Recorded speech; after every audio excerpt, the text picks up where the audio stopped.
रुक जाए, ज़रा एक लम्हे को रुक जाए।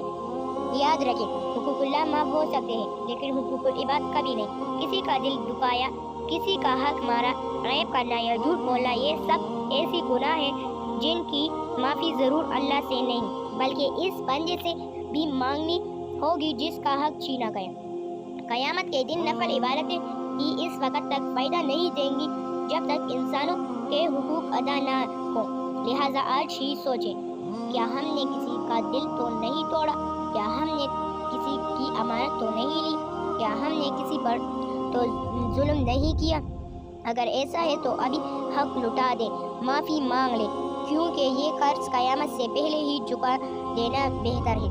और आखिर में यही पैगाम याद रखें, अल्लाह के हुजूर खान जानने से पहले लोगों के दिलों में अपना मकाम बना ले। मज़ीद ऐसे वीडियो के लिए हमारे चैनल को सब्सक्राइब करें।